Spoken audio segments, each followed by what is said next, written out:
Olá pessoal, na aula de hoje vamos ver sobre pseudocódigo. Pseudocódigo é uma forma de representar um algoritmo, é uma ferramenta que a gente utiliza dentro do desenvolvimento de um programa de computador. Um programa de computador nada mais é do que a codificação numa linguagem de programação de um algoritmo. Um algoritmo é uma sequência de passos, que pode ser escrita em português, pode ser escrita em pseudocódigo, pode ser escrita de uma forma gráfica. Então, o pseudocódigo é uma das formas de representar um algoritmo, que é utilizado em uma linguagem simples. A gente usa a linguagem natural da gente, que é o português, sem a necessidade de conhecer a linguagem de programação, uma linguagem específica de programação. Então, as características do pseudocódigo, ela é de fácil aprendizagem, ela tem uma estrutura semelhante à linguagem de programação, sem a rigidez da síntese destas. Ela facilita a correção e a transcrição de um algoritmo para uma linguagem de programação. Por isso que a gente utiliza o pseudocódigo. A estrutura do pseudocódigo é formada por duas partes. Inicialmente os marcadores, de início e de fim, e na primeira parte a declaração das variáveis e depois as ações, ou os comandos. Inclusive nós vamos ter uma videoaula só sobre variáveis, isso é muito importante. Então, quais são os comandos? Em primeiro lugar, existe o comando de declaração de variável, depois os comandos de entrada e saída, que é o leia e o escreva, o comando de atribuição, que é a setinha para a esquerda, os comandos condicionais, que é os que fazem as derivações, vão para um lado ou para o outro, que é o C e o escolha, e os comandos para fazer a repetição, que são o para, o enquanto e o repita. Como é que eu declaro uma variável? O que é a declaração de uma variável? A declaração de uma variável é a solicitação que o programador faz para reservar um espaço na memória do computador para colocar alguma coisa nesse espaço. Então, isso aí é feito da seguinte sintaxe, da seguinte maneira. Eu tenho que dizer que tipo a minha variável é, e os tipos podem ser inteiro, real, caractere ou lógico. E depois eu dou o nome da variável ou das variáveis, separado por vírgula e finalizado por um ponto e vírgula. Todo comando no pseudocódigo termina por ponto e vírgula. Então, exemplo, inteiro, dois pontos, nota 1, vírgula, nota 2, vírgula, média, ponto e vírgula. Estou declarando três variáveis, uma chamada nota 1, outra chamada nota 2, chamada média, em que eu posso colocar valores inteiros somente. Real, dois pontos, valor. Estou declarando uma variável chamada valor, que eu posso colocar eu posso colocar um valor numérico real dentro dela.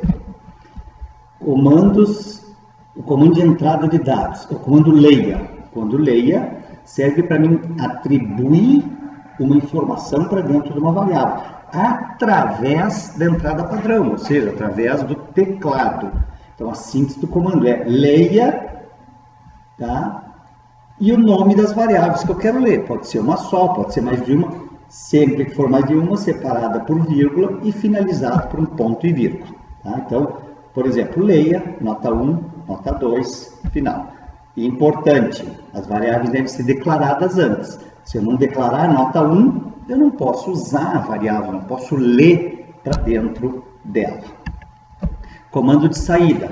O comando de saída é o comando que pega as informações que estão no computador, na memória, e passa para a tela, para a saída padrão. Então, escreva alguma coisa. Na verdade, eu posso escrever três tipos de coisas.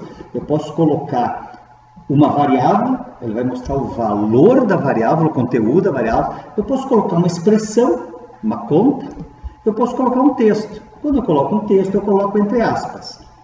Por exemplo, escreva média igual, entre aspas, vai sair na tela exatamente esse texto, vírgula, média. Ele vai colocar, depois desse texto, ele vai colocar o valor que está dentro da variável média. Outro exemplo, escreva A mais B. Ele vai resolver essa expressão, vai pegar o valor que está guardado dentro da variável A, vai pegar o valor que está dentro da variável B, vai somar os dois e mostrar o resultado. Ele não vai guardar esse resultado em lugar algum. Para mim guardar, eu teria que usar uma atribuição para outra variável, mas aqui ele só vai mostrar o resultado desta soma.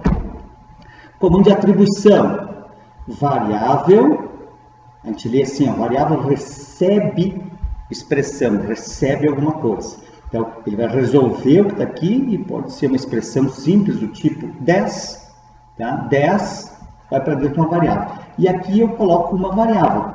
Obviamente, a variável tem que ser declarada antes. Por exemplo, média recebe essa expressão, nota 1 mais nota 2 dividido por 2. Então, ele vai pegar o valor dessa variável, somar o valor dessa variável e depois dividir por 2. Condicionais, quando eu tenho que fazer uma escolha, eu faço uma coisa, eu faço outra, eu uso os comandos condicionais, que são o comando C e o comando escolha.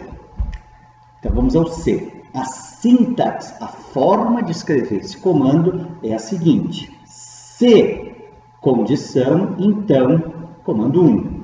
Se não, comando 2. Fim C.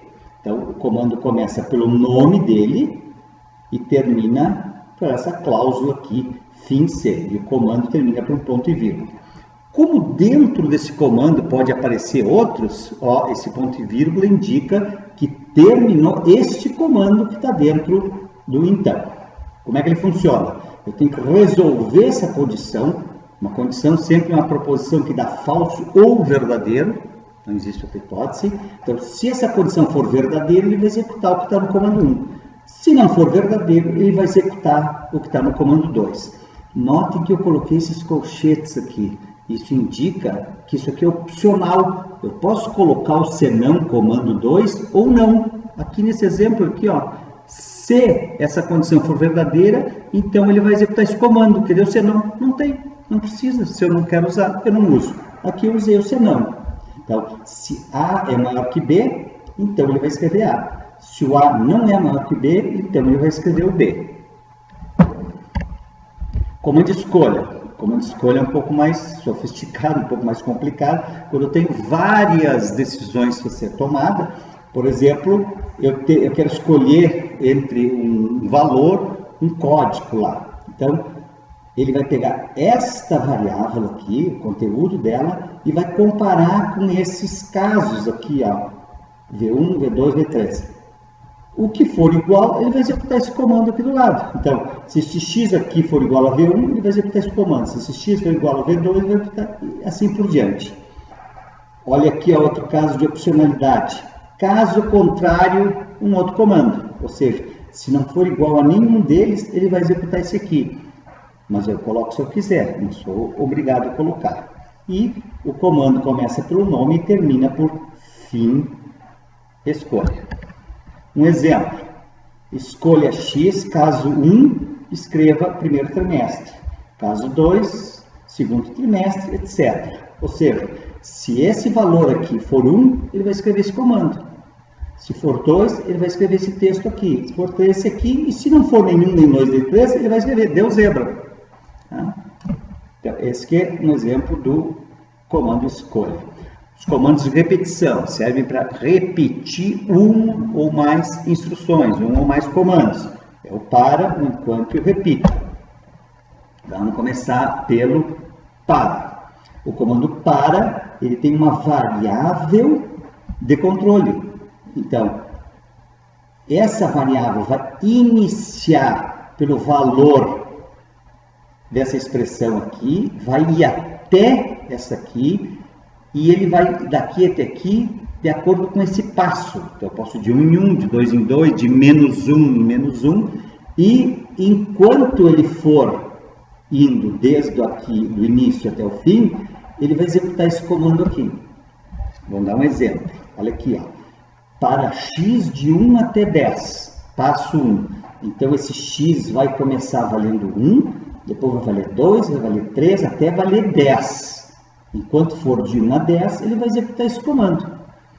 Na realidade, ele vai chegar até 11, mas quando ele chegar a 11, ele passou do limite. Aí ele vai encerrar a execução. O comando enquanto. O comando enquanto, tá? Ele vai testar uma condição. Se essa condição for verdadeira, ele vai fazer os comandos que estão entre o faça e o final do enquanto. Por exemplo, enquanto A for menor que 10, faça. O que ele vai fazer aqui no exemplo? Ele vai pegar a variável A, somar com 1 e colocar dentro de A mesmo. Então, ele vai primeiro testar isso aqui, se for verdade, ele vai executar. Quando não for mais verdade, ele vai encerrar. É claro, isso aqui só vai funcionar se eu declarar esse A antes e colocar um valor menor do que 10 aqui. Digamos que eu coloque o valor 5 aqui. Então, 5 é menor que 10? É. Então, ele vai somar 1 no 5, vai ficar 6, vai passar para o A e vai testar. 6 é menor que 10? É. Então, enquanto for menor, ele vai executar. Quando chegar num valor que não é menor que 10, tá? Ele vai parar a execução do comando e continuar no comando seguinte do algoritmo. O comando repita, tá? Ele vai repetir um certo comando até que uma condição seja satisfeita.